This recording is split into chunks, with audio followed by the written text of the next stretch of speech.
नमस्कार दोस्तों, हमारे YouTube चैनल अल्फा क्लास परिवार में आपका स्वागत है। आज का जो हमारा टॉपिक है वो है कर्क रेखा, मकर रेखा और देशांतर रेखा। पिछले क्लास में हम पढ़ चुके थे अक्षांश रेखा। आज हम पढ़ेंगे कर्क रेखा, मकर रेखा और देशांतर रेखा के बारे में। तो चलिए हम क्लास को शुरू करते हैं और अच्छे तरीके से समझते हैं। तो हमें देशांतर और कर्क रेखा समझने के लिए एक पृथ्वी को बनाना होता है। ये रहा हमारा पृथ्वी, और पृथ्वी के पूर्व से पश्चिम की तरफ या पश्चिम से पूर्व की तरफ एक रेखा गुजरती है मध्योमध्य, जो क्या होता है दोस्तों, 0 डिग्री अक्षांश रेखा कहते हैं। क्या होता है दोस्तों, 0 डिग्री अक्षांश रेखा। तो 0 डिग्री अक्षांश रेखा को हम क्या कहते हैं, भूमध्य रेखा, भूमध्य, या फिर इसे हम विषुवत रेखा कहते हैं। यानी 0 डिग्री अक्षांश रेखा को भूमध्य रेखा या विषुवत रेखा कहते हैं, चाहे वो पश्चिम से पूर्व की तरफ खींची हो या पश्चिम से पूर्व की तरफ खींची हो। यहाँ से 1 डिग्री, 2 डिग्री, 3 डिग्री पर एक रेखा और गुजरती है उत्तरी गोलार्ध में, जो होता है 23.5 डिग्री। क्या होता है दोस्तों, 23.5 डिग्री। इसे 23.5 डिग्री उत्तरी अक्षांश कहते हैं। क्या कहते हैं दोस्तों, उत्तरी अक्षांश। 23.5 डिग्री उत्तरी अक्षांश होता है। यहाँ से फिर 1 डिग्री, 2 डिग्री, 3 डिग्री दक्षिणी गोलार्ध में एक रेखा गुजरती है, वो भी कितना होता है, 23.5 डिग्री होती है, 23.5 डिग्री। और 23.5 डिग्री को हम दक्षिणी अक्षांश कहते हैं। 23.5 डिग्री दक्षिणी अक्षांश कहते हैं, अक्षांश। यानी एक रेखा उत्तरी गोलार्ध में और एक रेखा दक्षिणी गोलार्ध में। ये 23.5 डिग्री उत्तरी अक्षांश और ये 23.5 डिग्री दक्षिणी अक्षांश होता है। तो 23.5 डिग्री उत्तरी अक्षांश को कर्क रेखा कहते हैं। क्या कहते हैं दोस्तों, कर्क रेखा। 23.5 डिग्री उत्तरी अक्षांश को कर्क रेखा और 23.5 डिग्री दक्षिणी अक्षांश को मकर रेखा कहते हैं। मकर रेखा कहा जाता है। यहां तक क्लियर हो? आगे चले। उत्तरी गोलार्ध पर 21 जून को कर्क संक्रांति मनाई जाती है।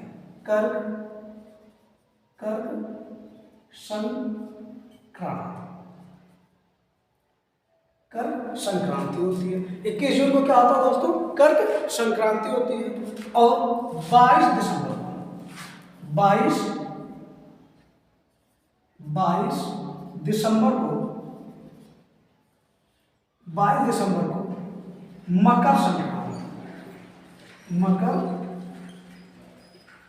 संक्रांति होती है।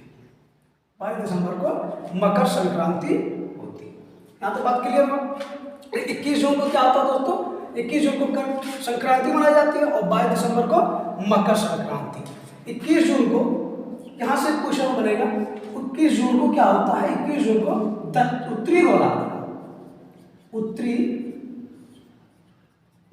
उत्तरी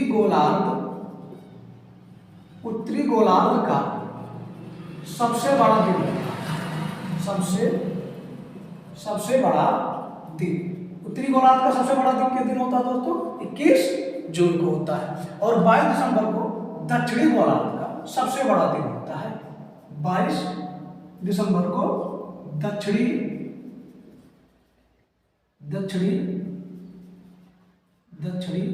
गोलार्ध का सबसे बड़ा दिन, दक्षिणी गोलार्ध का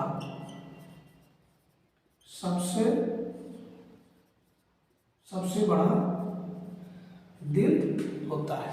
यानी 21 जून को उत्तरी गोलार्ध का सबसे बड़ा दिन और 22 जून को दक्षिणी गोलार्ध का 22 दिसंबर को दक्षिणी गोलार्ध का सबसे बड़ा दिन होता है। 2 डेट और बता दें दोस्तों। 2 डेट जो आपका है वो है आपका 21 मार्च। 21 मार्च को क्या मनाते हैं, 21 मार्च को होता है आपका बसंत विषु होता है। क्या होता है दोस्तों? बसंत विषु, बसंत विषु। और 23 सितंबर को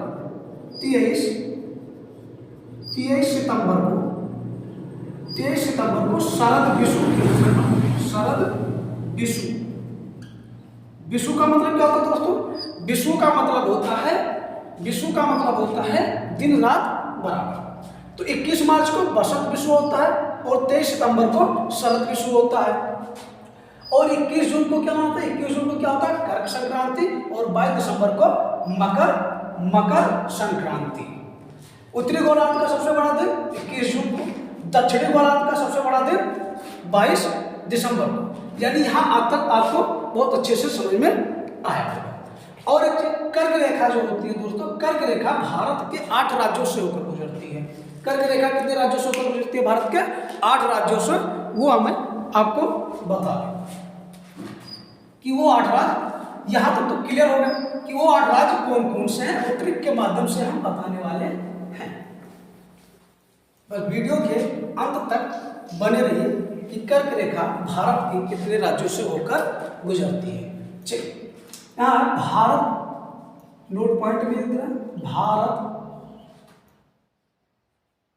भारत से कर्क रेखा, कर्क रेखा भारत के कितने राज्यों से होकर गुजरती है? कितने राज्यों से होकर गुजरती है? तो दोस्तों कितने राज्यों से होकर गुजरती है? 8 राज्यों से। कितने? 8 राज्यों से। यानी कर्क रेखा भारत के 8 राज्यों से होकर गुजरती है। वो 8 राज्य कौन कौन से हैं? ट्रिक से समझा रहे हैं।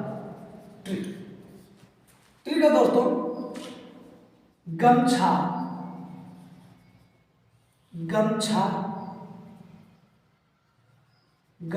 झार, मित्र पर। ये रहा हमारा ट्रिक दोस्तों, गमछा झार मित्र पर। समझते? देखिए पहले क्या है दोस्तों? गा से क्या होता है? गुजरात। माँ से क्या हो गया दोस्तों? माँ से आया मध्य प्रदेश।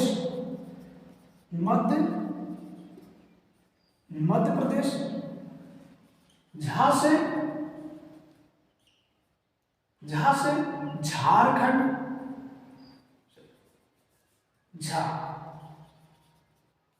छा आएगा दोस्तों। तो छा से क्या होगा? छत्तीसगढ़।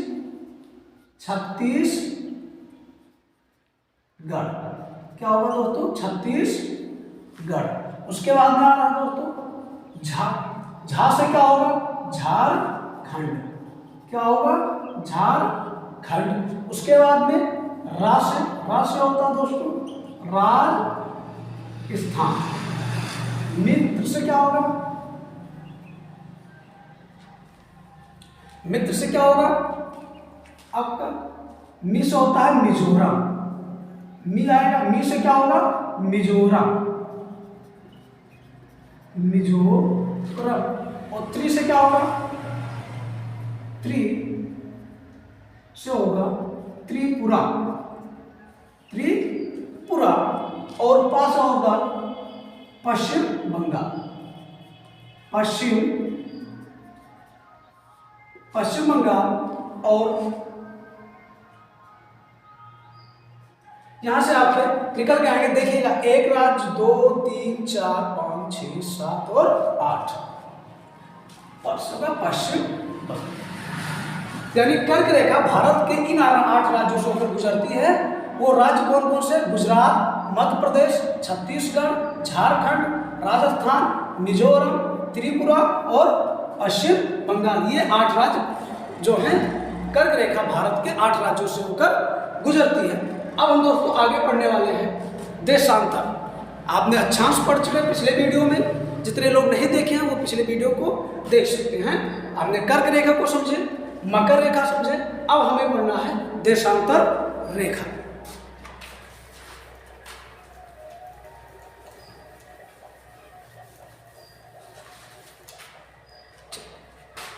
हमें क्या पढ़ना है दोस्तों? देशांतर, देशांतर, देशांतर। देशांतर रेखा को समझने के लिए हमें फिर से क्या बनाना होगा? पृथ्वी। ये रहा हमारा पृथ्वी, और पृथ्वी के उत्तर से दक्षिण की तरफ एक खींची गई काल्पनिक रेखा होती है जो बीचों बीच, उसे हम कहते हैं 0 डिग्री, 0 डिग्री देशांतर। क्या कहते हैं दोस्तों? देशांतर, 0 डिग्री देशांतर। दो चीजें होती हैं, एक तो आपकी ये रेखा है, एक आपकी ये रेखा, ये भी 0 डिग्री होती है, लेकिन ये 0 डिग्री अक्षांश होता है। ये क्या होता है? 0 डिग्री अक्षांश होता है। और एक रेखा जो ये आपका है, ये भी 0 डिग्री होता है, लेकिन ये क्या है? देशांतर रेखा। हमने बताया था कि रेखाएं दो होती हैं, एक खड़ी खड़ी और एक लेटी लेटी। तो लेटी लेटी को हम अक्षांश कहते थे और खड़ी खड़ी को हम देशांतर। तो ये खड़ी लाइनें हैं जो उत्तर से दक्षिण की तरफ खींची गई एक काल्पनिक रेखा है, जिसे हम क्या कहते हैं? 0 डिग्री देशांतर, 0 डिग्री देशांतर कहते हैं। 0 डिग्री देशांतर रेखा को क्या कहा जाता है? तो 0 डिग्री देशांतर रेखा को ग्रीनविच रेखा कहते हैं। 0 डिग्री देशांतर रेखा को ग्रीनविच रेखा, ग्रीनविच रेखा कहा जाता है दोस्तों। ये कहां से होकर गुजरती है? ये शहर, ये किस शहर से? लंदन। किस शहर से होकर गुजरती है दोस्तों? लंदन से होकर गुजरती है। उसके बाद फिर कुछ रेखाएं आपकी ऐसी होती है, उत्तरी ध्रुव से दक्षिणी ध्रुव को मिलाती है। उत्तरी ध्रुव से दक्षिण ध्रुव को कुछ रेखाएं ऐसे भी मिलाई जाती है, खींची गई है, जिसे हम क्या कहते हैं? सारी की सारी रेखाएं क्या है? ये सारी की सारी रेखाएं देशांतर रेखाएं। ये सारी की सारी रेखाएं देशांतर रेखाएं दोस्तों। अब देशांतर रेखा यहां से एक होता है 180 डिग्री, 180 डिग्री देशांतर होता है। 180 डिग्री देशांतर, देशांतर तो समझ 100 डिग्री। जैसे दोस्तों ये रहा, ये पृथ्वी है, तो इसका एक हिस्सा दिखाई दे रहा, दूसरी हिस्सा नहीं दिखाई दे रहा। मतलब कोई गोला है और गोले को आधा भाग आपको दिखाई दे रहा, आधा भाग नहीं दिखाई, तो आधे भाग, ऐसे ये पृथ्वी है, ये पृथ्वी का आधा हिस्सा आपको दिखाई दे रहा, आधे हिस्से नहीं दिखाई दे। तो आधे हिस्से पे 180 डिग्री होती है, वो आधे हिस्से पे 180 डिग्री होती है।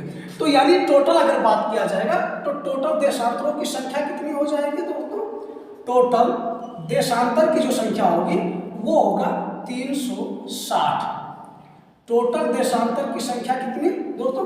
तो टोटल देशांतर की संख्या 360 होगा, क्योंकि एक हिस्से पे, एक भाग पे आपका 180 डिग्री देशांतर होता है और एक भाग पे 180 होता है, तो टोटल होगा 360।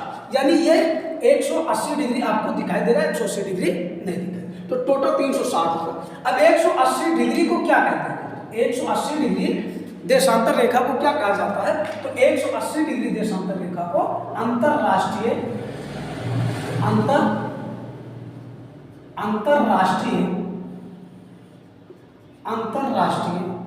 तीर्थ रेखा कहते हैं। International line date, international date line कहा जाता है। 180 डिग्री देशांतर रेखा को क्या कहते हैं? 180 डिग्री देशांतर रेखा को अंतरराष्ट्रीय तीर्थ रेखा कहा जाता है दोस्तों। अब आगे चलते हैं। यहां से ये जो देशांतर हमारी रेखाएं, हमने पढ़े थे कि दो अक्षांशों के बीच की जो दूरी होती है उसे क्या कहते हैं? दो अक्षांशों के बीच की दूरी को हम कटिबंध कहते थे, और दो अक्षांशों के बीच की दूरी को कहते क्या है? कटिबंध। और दूरी कितनी होती है? वो होता है 111 किलोमीटर। यहाँ आपका देशांतर है, यानी इन दो देशांतरों के बीच की जो दूरी है वो कितनी होती है और क्या कहते हैं? तो दो देशांतर,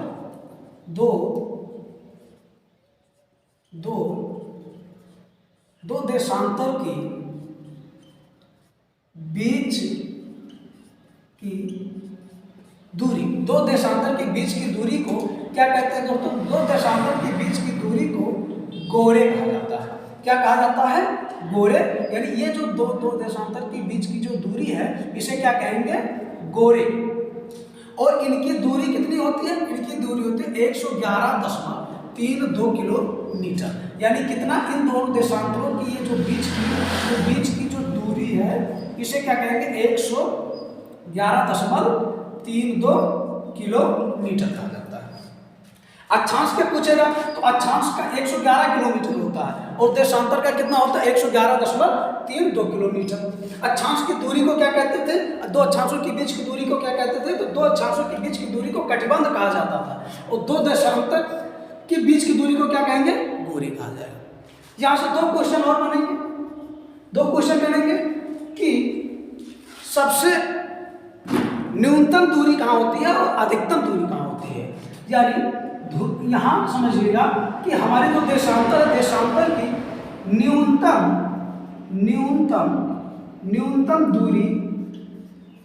दूरी कहाँ होती है और अधिकतम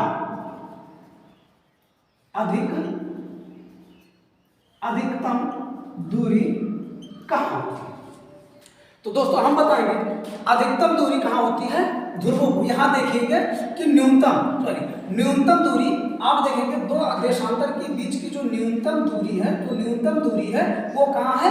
वो ध्रुवों पर होती है। कहाँ होती है दोस्तों? कहाँ होती है दोस्तों? ध्रुवों पर होती है। दो देशांतर के बीच की दूरी कहाँ होती है? कम से कम ध्रुवों पे होती है। चलिए आगे चलिए।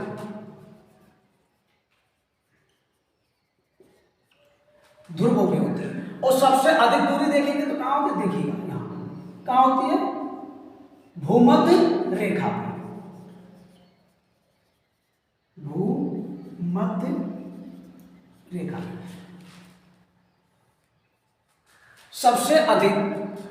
सबसे कम दूरी कहां होगी? ध्रुवों पे होगी और सबसे अधिक दूरी कहां होगी? भूमध्य रेखा पर होगी। तो यहां तक दोस्तों अच्छे से समझ में आया होगा। अब हम मिलते हैं अगले वीडियो में। जय